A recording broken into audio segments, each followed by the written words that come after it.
Bueno, muy bien, entonces en este taller número 12A, ya estamos en los últimos,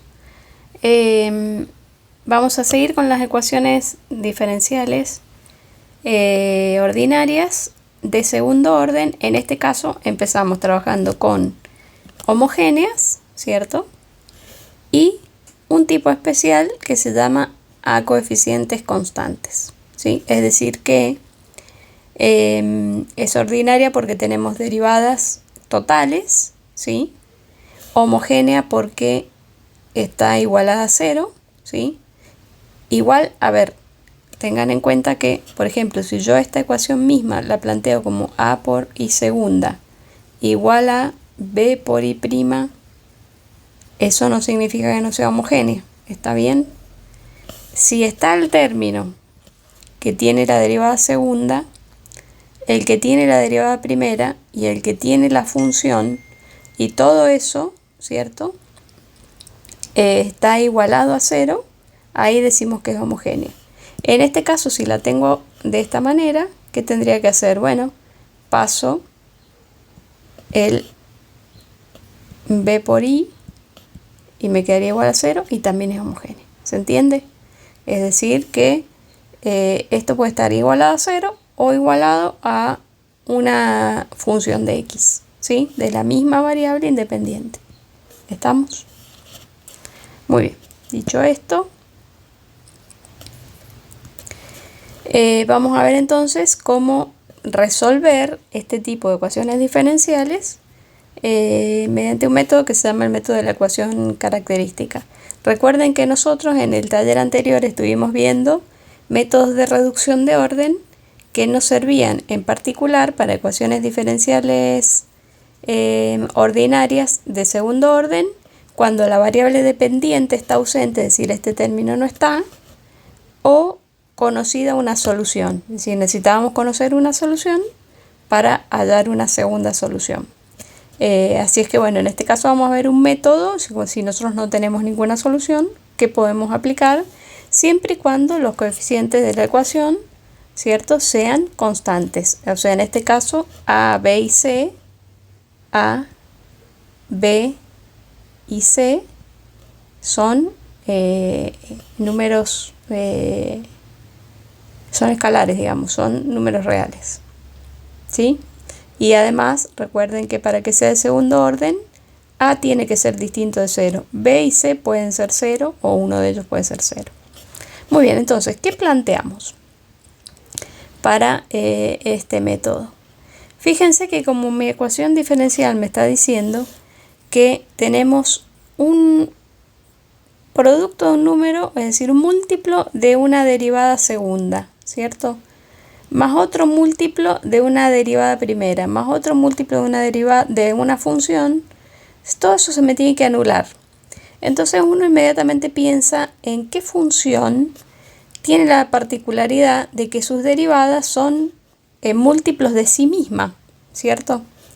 Bien, cuando nosotros pensamos en una función así, inmediatamente se nos viene a la cabeza la función exponencial, ¿sí? Natural. E elevado a algún exponente por la variable independiente, ¿sí? E elevado a la m por x. En algunas bibliografías ustedes van a encontrar como m, en otras lo van a encontrar como r, pero es lo mismo, ¿sí? Es un número, ¿está bien? Muy bien.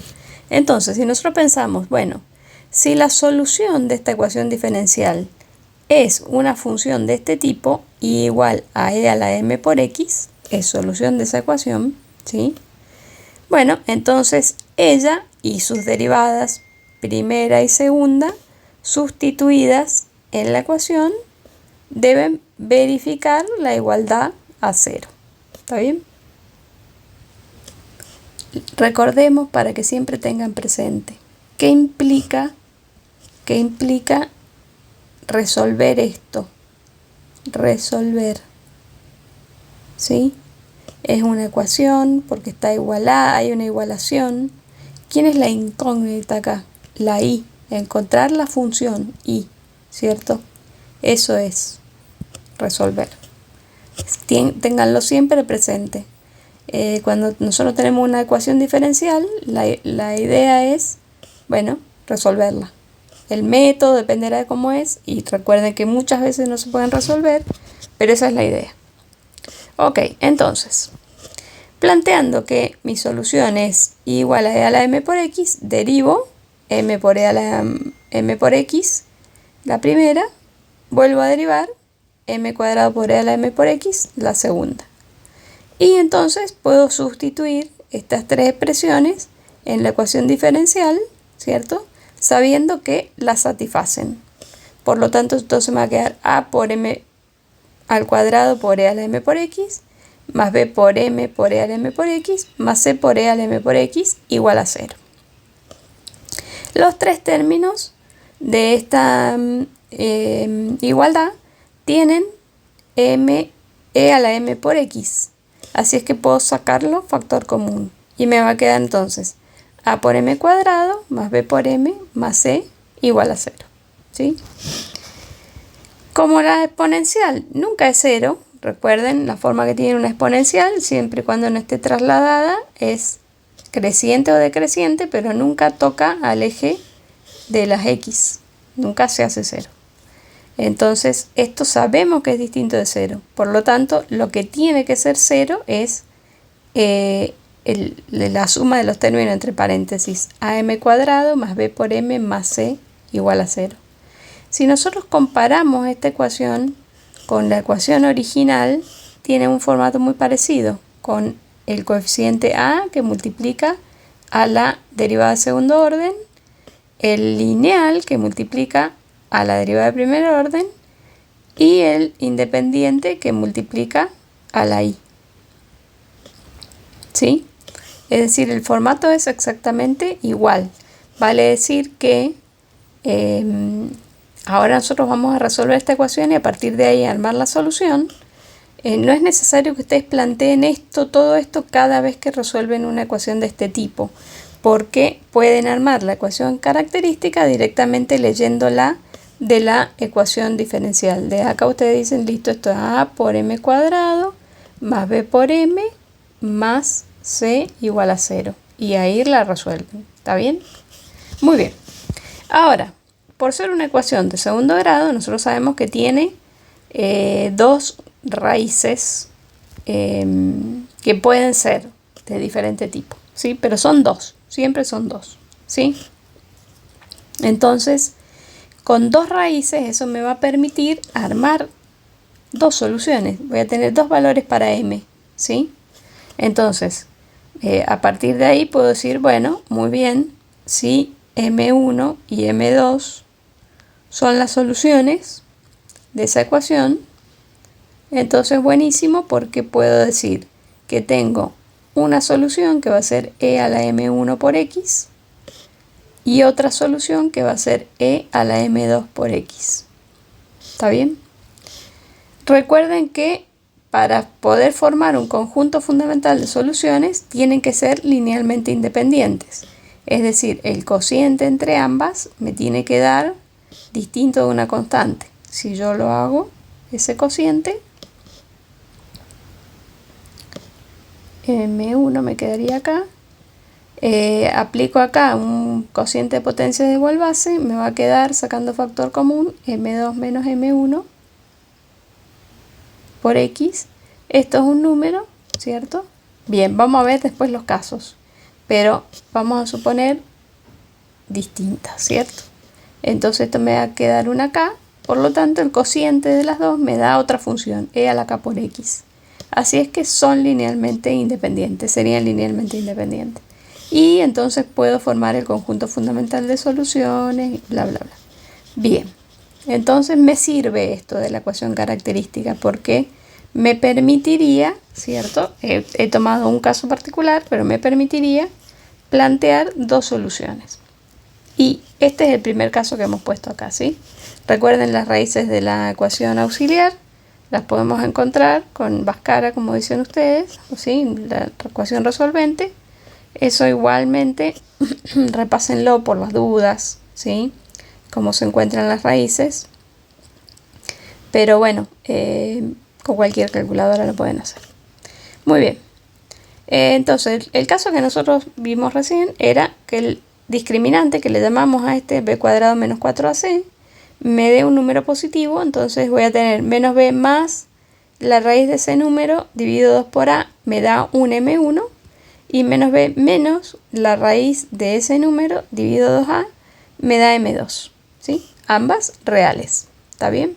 Entonces voy a tener el caso que veíamos recién, que el conjunto fundamental de soluciones va a estar formado por e a la m1 por x y e a la m2 por x, que pueden demostrar que son linealmente independientes, como vimos recién, y entonces la solución general la podemos plantear como una combinación lineal de esas dos soluciones linealmente independientes. Vamos al caso 2.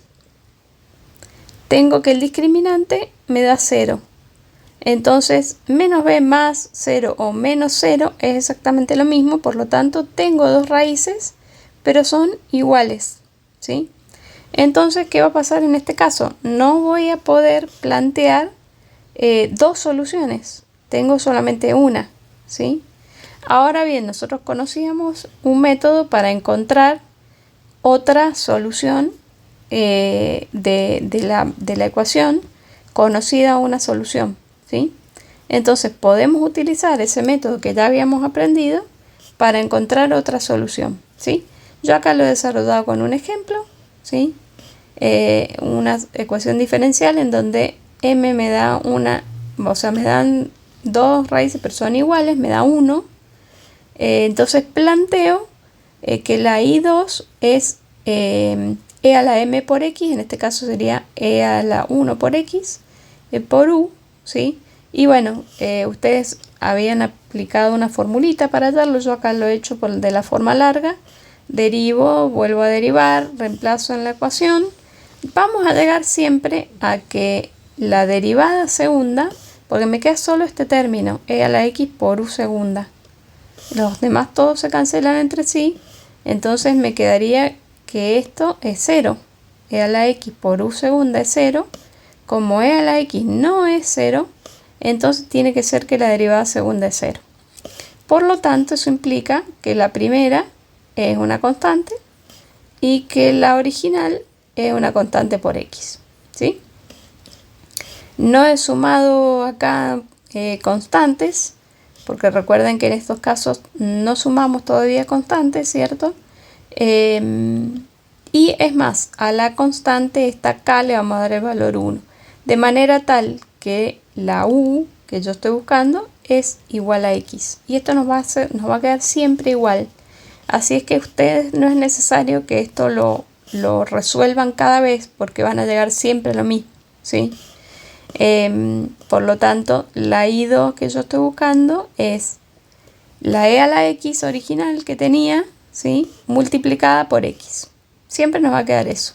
Es decir, si ustedes resuelven la ecuación característica y les da dos raíces reales e iguales, arman una de las soluciones, ¿sí? La I1, no la he escrito por acá, la I1 sería e a la x. Y la I2 va a ser lo mismo, e a la x por x, ¿sí? Acá está. Entonces, nuestro conjunto fundamental de soluciones, si las raíces son reales e iguales, va a estar formado por e a la m por x, siendo sm la raíz que me dan iguales, y la otra es x por e a la m por x. Y la solución general va a ser la combinación lineal de las dos soluciones. ¿Está bien? Vamos con el último caso. ¿Qué pasa si el discriminante me da negativo? Sabíamos que las raíces son complejas, y en este caso no, y siempre, son complejas conjugadas, ¿sí? Es decir que lo que voy a obtener acá en el caso 3, nos venimos para acá, es que M1 es A más BI y M2 es A menos BI. Muy bien, entonces en este caso vamos a tener que una de las raíces va a ser A más BI, ¿cierto? Un número real más otro número real multiplicado por la unidad imaginaria y su conjugado, es decir, un número que cambia solo el signo de la parte imaginaria, A menos BI. ¿Está bien? le tendría que haber puesto otro, le voy a poner otra letra porque el A y el B no son los mismos, por supuesto, que los de la ecuación diferencial. Le vamos a poner que en alguna bibliografía aparece como alfa más beta por i y alfa más beta por i. Ahí está. Muy bien. Ya después voy cambiando todo esto. Entonces, nuestras soluciones van a quedar ahí con unos exponentes que involucran la unidad imaginaria, cosa que básicamente no tendríamos idea cómo hacer para hacer los cálculos. Entonces lo que vamos a utilizar es una identidad que cambia la forma exponencial de un número complejo a una forma trigonométrica, una identidad que se llama identidad de Euler o de Euler. ¿Está bien? Y después, bueno, igualmente vamos a plantear la solución general en términos de esta nueva identidad y darle valores específicos a las constantes para obtener dos soluciones que no contengan a la i en su expresión, ¿sí? No le hago el cambio ahora, después ustedes recuerden que eso a y b son alfa y beta, o por lo menos que no son los mismos que los de la ecuación diferencial original. Entonces, bueno, ahí están cambiados. Entonces, podemos plantear nuestra solución general como una combinación lineal de estas dos soluciones. C1 por e a la a, y en vez de poner alfa más beta por ix, lo he expresado esa suma, ¿cierto?, como un producto de potencia de igual base. Sería e a la alfa por x por e a la, y acá me ha faltado el beta, por x por y, más C2 por e a la alfa por x por e a la menos beta por x por y. La identidad de Euler, la que estábamos comentando recién, me convierte a la forma trigonométrica un número, una expresión exponencial, ¿sí? Acá yo he puesto e a la alfa y es beta. Entonces, obviamente el e a la alfa por x que me queda acá, no tiene problema porque el alfa es un número real, ¿sí? Así es que voy a tratar de expresar estas otras dos, e a la beta por x por y e a la menos beta por x por y, en términos de la identidad trigonométrica, ¿sí? Acá me está faltando también la x. Muy bien. La identidad de Euler me dice, o Euler me dice que e elevado a la alfa, no voy a poner alfa, e elevado a la k por i es igual que el coseno de k por, y le vamos a poner, de k, sí, vamos a poner eso ahí, más i por el seno de k. ¿Está bien? Es decir, este k que multiplica la i, que es un número real, es el argumento de estas dos funciones trigonométricas. Y en la parte en donde está el término que tiene al seno, va multiplicado por la i. Vale decir que, como verán, todavía no nos deshacemos de la i, sino que después, cuando hagamos la combinación lineal de las dos soluciones, vamos a buscarle valores a las constantes para ahí recién deshacernos de la i. ¿Está bien? Entonces, esto lo vamos a traducir a nuestro caso particular. Tenemos que el e a la beta por x por y va a ser coseno de beta por x más i por el seno de beta por x, ¿sí? Y en el caso de e a la menos beta por x por y, cambian acá menos beta y menos beta, ¿sí? Entonces, tendría que las dos soluciones son e a la beta por x por y es esto, y e a la, que lo pongo acá, ¿cierto? Ahí está. e a la menos beta por x por y es esto. ¿Sí? Entonces, las soluciones son C1 por e a la alfa por x por, y a esto lo reemplazamos por coseno de beta por x más y por el seno de beta por y, más C2 por e a la alfa por x por, y esto lo reemplazamos por coseno de menos beta por x más y por el seno de menos beta por x. ¿Está bien? Como estas dos soluciones tienen como factor común e a la alfa por x, se puede sacar fuera de acá una llave, me quedo, ¿sí? Y entonces me va a quedar dentro de la llave los dos términos que contienen cada una de estas expresiones exponenciales con imaginario expresado en forma trigonométrica, ¿sí? Esto no es estrictamente necesario que ustedes se lo sepan ahora para plantear la solución general, ¿sí? Sí, cuando vayamos a rendir coloquios o finales, tener una idea por lo menos, aunque sea saber que se transforma por una identidad llamada identidad de Euler, ¿sí? Porque esto en realidad ustedes no lo han trabajado mucho en primer año. Muy bien, lo otro que vamos a hacer ahora es usar identidades trigonométricas de ángulos opuestos para convertir estos cosenos y senos de ángulos opuestos a estos, ¿sí? En términos de esos mismos ángulos originales, ¿sí? Recuerden que un ángulo se mide en sentido positivo, en sentido antihorario, y el mismo ángulo en sentido negativo, en sentido horario. Le vamos a poner acá, supongamos que esto sea el beta por x. Este va a ser el menos beta por x. ¿Está bien? Entonces, el seno, recuerden que está representado por este segmentito. ¿Cómo son entre sí los senos de ángulos opuestos? Y vemos que las magnitudes van a ser iguales, pero uno es positivo y el otro es negativo, son opuestos. Entonces podemos cambiar el seno de menos beta por x por menos seno de beta por x. Entonces ya ahora los ángulos estos van a ser iguales. ¿Está bien? ¿Y cómo son entre sí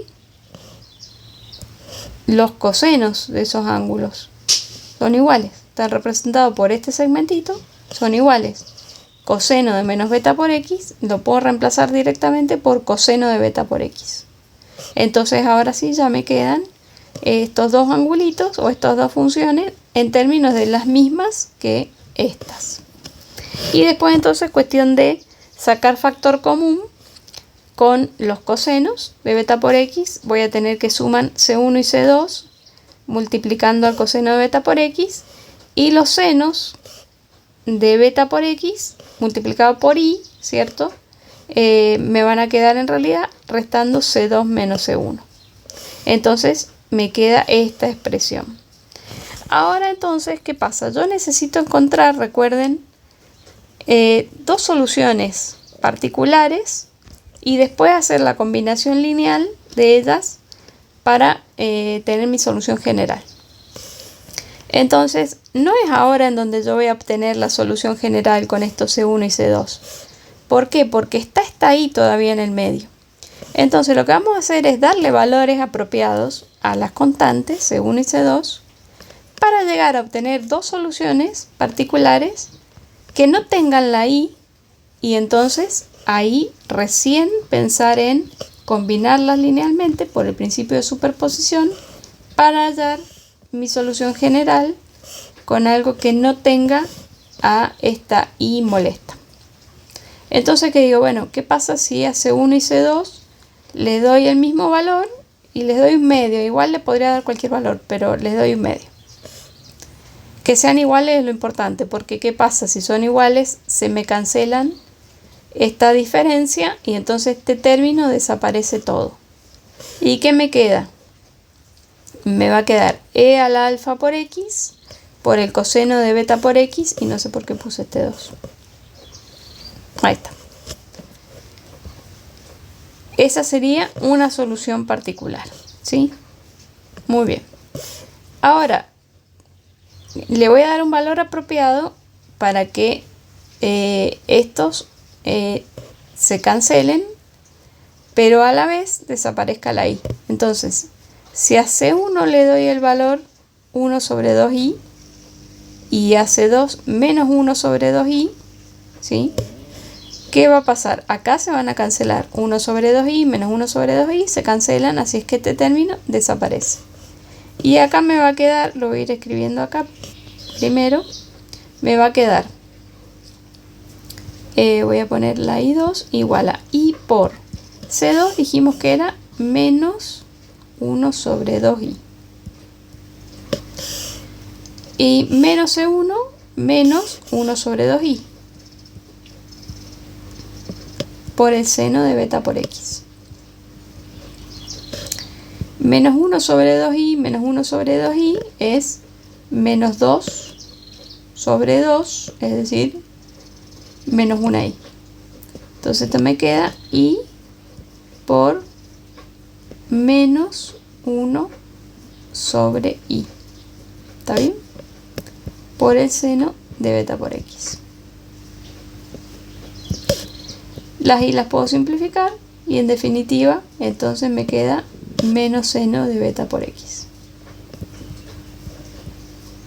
¿Está bien?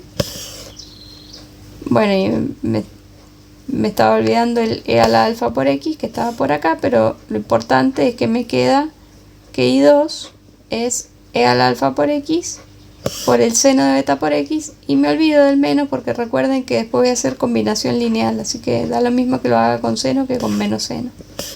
¿Está bien? Muy bien, entonces ahora ya tengo dos soluciones particulares de mi ecuación diferencial linealmente independiente, porque recuerden que si yo hago i2 sobre i1, seno sobre coseno, me va a quedar tangente, así que son linealmente independientes, ¿sí? Y por el principio de superposición lo podemos combinar linealmente para formar la solución general, ¿sí? Que está acá. Acá ya lo que hice también fue sacar factor común L a la alfa por x, y voy a escribir por las dudas para que quede claro. El conjunto fundamental de soluciones va a ser e a la alfa por x coseno de beta por x y e a la alfa por x seno de beta por x.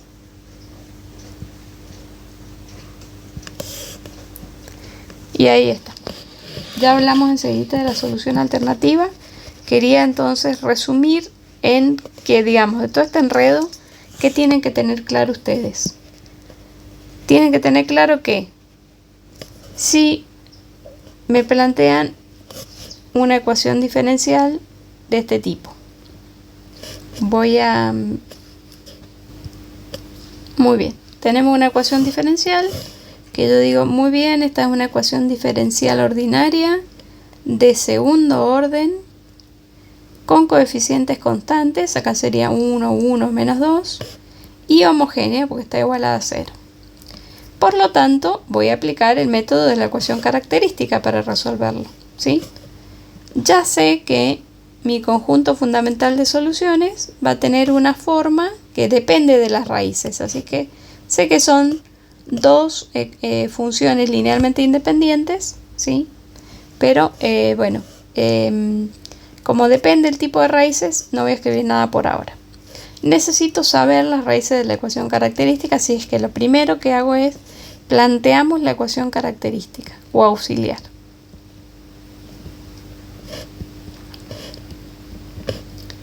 Muy bien. Vale decir que en este caso sería m cuadrado más m menos 2 igual a 0. Muy bien, si resolvemos la ecuación auxiliar, encontramos que tiene estas dos raíces reales y distintas. Entonces, ya sé que el conjunto fundamental de soluciones está formado por e elevado a la m1 por x. m1 es 1, así que me va a quedar directamente e a la x. Y e elevado a la m2 por x, así que va a ser menos 2 por x. ¿Está bien? Esto obviamente teniendo presente que la variable dependiente depende de una variable x. Si fuese t va a ser e a la t y así sigue. Muy bien, si ese es mi conjunto fundamental de soluciones, la solución general va a ser igual combinación lineal de las dos. C1 por e a la x más C2 por e a la menos 2x. ¿Sí? Y listo, eso es todo. Ahí termina mi problema. Obviamente que cuando esto nosotros lo apliquemos, lo más probable es que me pidan una solución particular, o no, aunque no sea una aplicación, sea un ejercicio, puede ser que me den condiciones iniciales para encontrar una solución particular, ¿sí?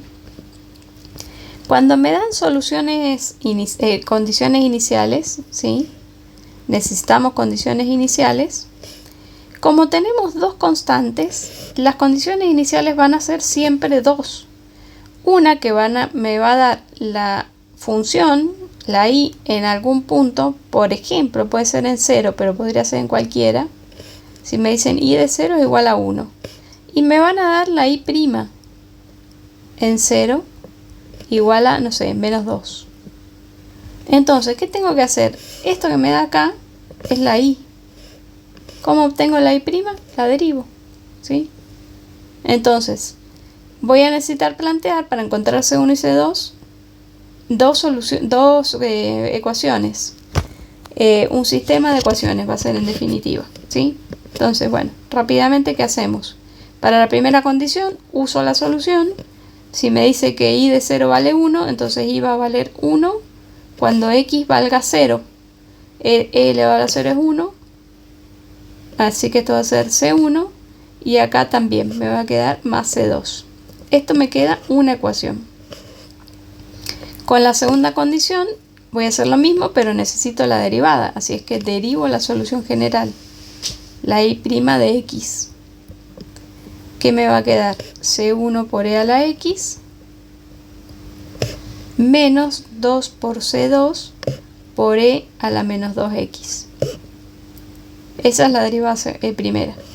Listo. Entonces ahora, ¿qué sé yo? Que cuando x vale 0, la y' vale menos 2. Entonces esto va a ser menos 2 igual a, y lo mismo, ¿cierto? E elevado a la 0 es 1 por C1, 1. Y acá también me va a quedar menos 2 por C2. Y formo un sistema de ecuaciones que resuelvo lineales. Resuelvo para dar los valores de C1 y C2. Y con esos valores armo la IP, la particular. ¿Está bien? Muy bien. Vamos a hacer un ejemplo ahora con... si las raíces me hubiesen dado iguales, recuerden que lo único que hago es, supongamos que obtengo 1. Muy bien, entonces el conjunto fundamental, vamos a hacer un ejemplo mejor. Bueno, por ejemplo, si tenemos y segunda más 2y' más y igual a 0, ahí directamente planteo la ecuación característica, va a ser m cuadrado más 2m más 1 igual a 0, y esa ecuación tiene dos raíces reales e iguales, que es menos 1. Por lo tanto, el conjunto fundamental de soluciones es e a la menos x, y la otra, recuerden que es multiplicando por x por e a la menos x, y ya está.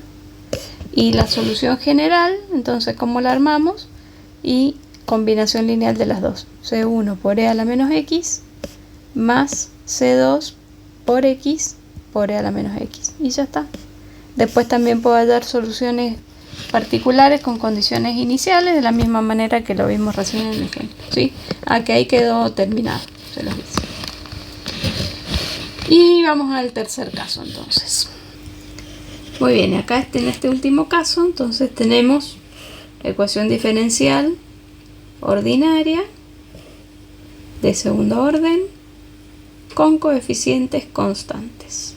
Por lo tanto, planteo la ecuación característica, ¿sí? Con los coeficientes que tengo acá. 1, 2 y 2. ¿Sí? Yo le llamo m, pero le pueden poner r, si lo han visto así en la bibliografía, no pasa nada. Entonces la ecuación característica es m cuadrado más 2m más 2 igual a 0. Cuando la resolvemos, nos encontramos con que dentro de la raíz el discriminante nos queda negativo. Recuerden que lo que hacen es, en este caso me da menos 4, ese raíz de menos 4, lo voy a escribir para que quede menos 4, lo expresan como la raíz de 4 por menos 1. Esa es la idea. Y como la raíz es distributiva respecto al producto, esto va a ser raíz de 4 por raíz de menos 1. Y esto es lo que le ponemos i. Así es que la raíz de 4 es 2, más y menos 2, i. O sea, en este caso de menos 4. Muy bien, entonces me queda que m1 va a ser menos 2i y m2 va a ser menos 2 menos i, el conjugado. ¿Sí? Muy bien.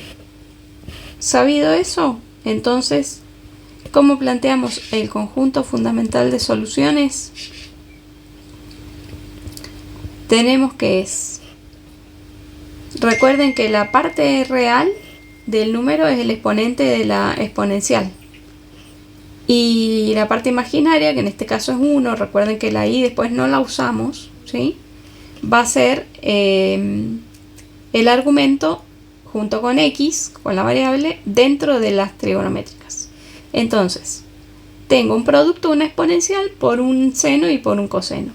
Es e elevado a la alfa, es la parte real, menos 2 por x.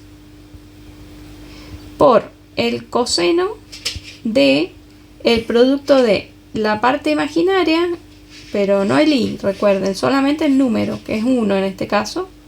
Lo voy a poner para que quede ahí bien claro. Por x, esa es una de las soluciones. La otra es, la parte exponencial es exactamente igual, menos 2e a la menos 2x, pero la función ahora es un seno de lo mismo, 1 por x. Y ahí está, eso es todo. Para el conjunto fundamental de soluciones. Y para la solución general, como siempre, combinación lineal de ambas. C1 por L a la menos 2x generalmente se saca como un factor común,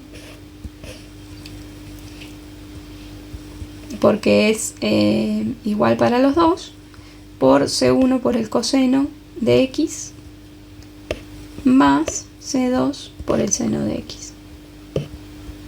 Y ya está. Eso es todo. Con respecto a los problemas de aplicación que tienen por ahora, solo vamos a ver el movimiento de un sistema masa-resorte libre. Movimiento de un sistema masa-resorte libre.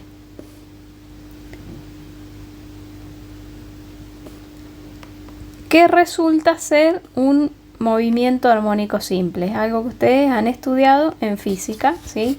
Así es que no les debería resultar tan complejo. Yo acá solo les voy a mostrar el caso del movimiento horizontal, ¿sí? Pero tengan presente que también deben saber modelar el movimiento vertical, y aunque parten de un diagrama un poquito diferente, la ecuación diferencial es exactamente la misma, ¿sí? Así es que viendo esto ustedes deberían poder llegar a deducir, ¿cierto? El otro caso.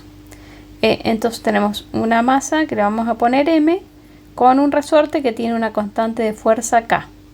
¿Qué tienen que tener en claro ustedes acá? Digamos, ¿qué tiene que ver esto con ecuaciones diferenciales? Se preguntarán, ¿por qué vemos esto que es de física en ecuaciones diferenciales? Es uno de los ejemplos más clásicos de ecuación diferencial de segundo orden homogénea a coeficientes constantes. Y como es algo que ya les suena de la física, por ahí es sencillo plantearlo. Entonces, recuerden que lo que hacen, supongamos que me dicen, tengo un sistema masa-resorte, la masa es tanto, la constante es tanto, me piden que modele. Entonces uno dice, ¿qué significa modelar un sistema masa-resorte?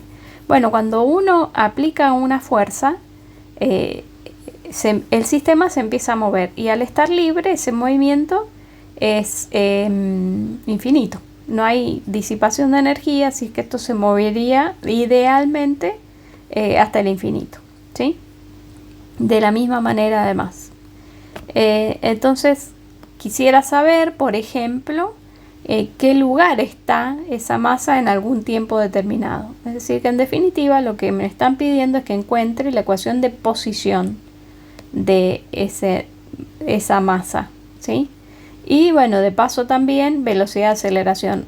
En general, en los problemas de cinemática, el modelo me termina dando esas tres variables. O encuentro uno y los otros dos ya salen por integración, derivación, ¿sí? Entonces, otra cosa que tenemos en cuenta es en estos casos qué fuerzas están actuando sobre el sistema. Es decir, para llegar a esas ecuaciones que modelan el movimiento, necesito pensar qué fuerzas actúan sobre el sistema, ¿sí? Recurrimos a la cinemática. Y para eso, en física, hacemos lo que se conoce como diagrama de cuerpo libre. Aislamos la masa, en este caso, solo como un puntito, ¿sí? Y un sistema de referencia, que si quieren, podemos poner un sistema de referencia horizontal y vertical, pero en este caso solamente voy a usar el horizontal. Pero bueno, vamos a poner el vertical también porque hay fuerzas en esta dirección.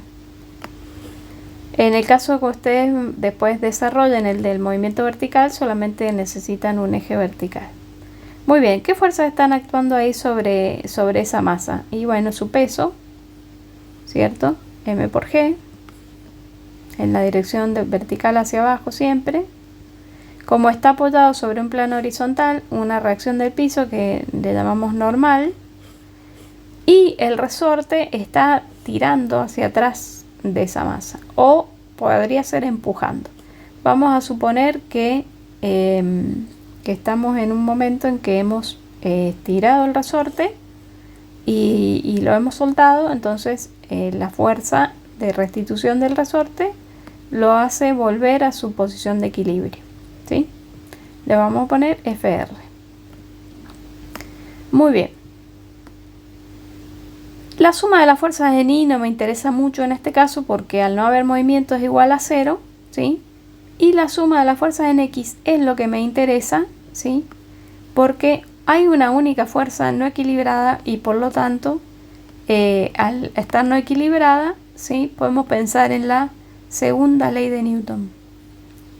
La segunda ley de Newton que nos decía, la suma de todas las fuerzas que actúan sobre un sistema es igual a la masa por la aceleración del sistema. Suma de todas las fuerzas igual a m por a. ¿Sí?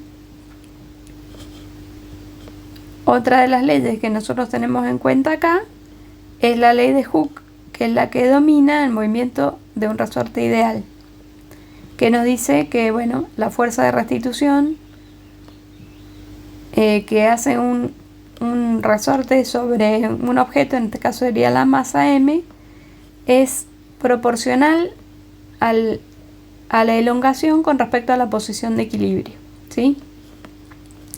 Y además es de signo opuesto a esa elongación, es decir, si yo estiré el resorte hacia la derecha, la fuerza va a ir a la izquierda.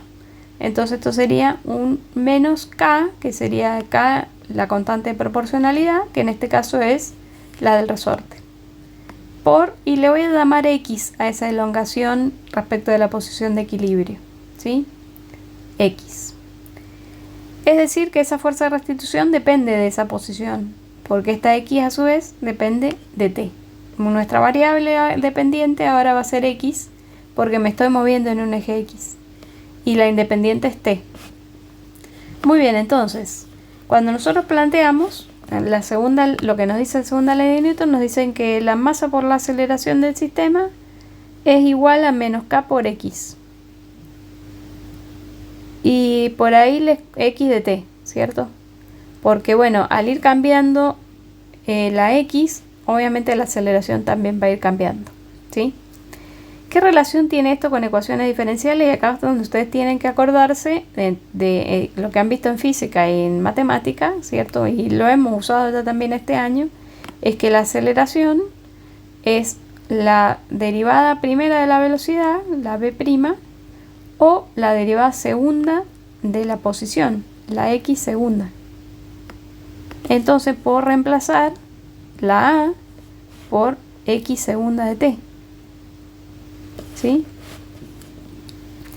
Entonces ahí es donde uno dice, acá hay una ecuación diferencial, porque ahí es la derivada de una función. Y guarda acá, es lo que les decía antes, uno dice no está igualada a 0, no, recuerden que en el primer miembro de una ecuación diferencial va la función y todas sus derivadas para poder clasificarla. Entonces esta ecuación me quedaría m por x segunda de t más k por x de t igual a 0. Y entonces ahí es donde relaciono con lo que hemos visto ahora en análisis 2, ¿cierto? Esta ecuación que nosotros probablemente hayamos planteado en primer año, ¿sí? Es un tipo de ecuación que nos daban la solución directamente, pues no sabíamos resolverla, diferencial de segundo orden con coeficientes constantes. M es la masa del sistema y K la constante del resorte. Son ambas constantes. Fíjense que no está la derivada primera, de ahí prima, la x prima, en definitiva. Pero no importa, ¿sí? La podemos resolver con el método de la ecuación característica, ¿sí? Al reconocerla como una EDO homogénea de segundo orden a coeficientes constantes, ¿qué usamos para resolverla? Método de la ecuación característica.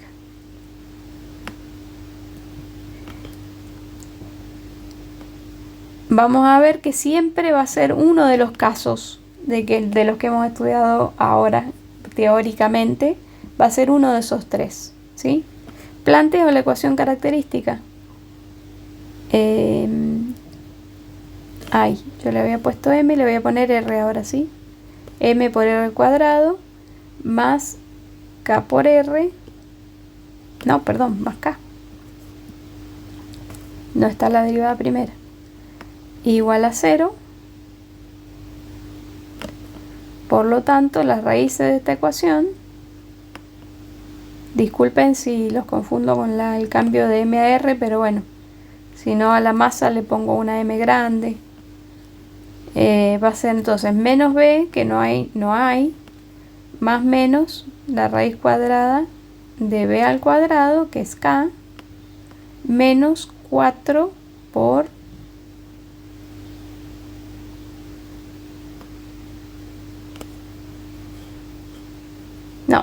perdón, me estoy confundiendo. Miren, lo primero que vamos a hacer es estandarizar la ecuación. No, se puede resolver igual sin estandarizar y es lo que hicimos antes, pero así queda en términos de valores físicos más conocidos, ¿sí? Entonces lo que vamos a hacer es dividirla por m. Me va a quedar r cuadrado más k sobre m igual a 0. Y ahora la resuelvo y seguimos. Fíjense que podemos despejar directamente, me pasa el menos k sobre m y la potencia como raíz, ¿sí? Dentro de la raíz me va a quedar un número negativo porque k y m son constantes positivas. Así es que esto siempre tiene raíces complejas y fíjense que tiene la particularidad de que no tiene parte real, es imaginario directamente, ¿sí? Esta raíz de k sobre m la puedo expresar, o raíz de menos k sobre m, como raíz de k sobre m, voy a ponerlo así, más menos raíz de k sobre m, y la raíz de menos 1, que es i, ¿sí? Por lo tanto, al tener raíces complejas, el conjunto fundamental de soluciones, ¿sí?, lo vamos a plantear como e a la alfa por x, recuerdan, sería e a la alfa por t, como alfa, la parte real de este número complejo es 0, no tiene esa parte exponencial. Entonces me queda directamente por el coseno de el coeficiente de la solución, raíz de k sobre m. Recuerden que la positiva siempre nada más. Raíz cuadrada de K sobre M, y esto es lo que les decía yo, que físicamente tiene un significado. Por la variable, recuerden que en estos casos la variable es t. Y la otra es el seno de lo mismo, raíz cuadrada de K sobre M por t. ¿Sí? Y por lo tanto, la solución general la vamos a plantear como una combinación lineal de esas dos soluciones.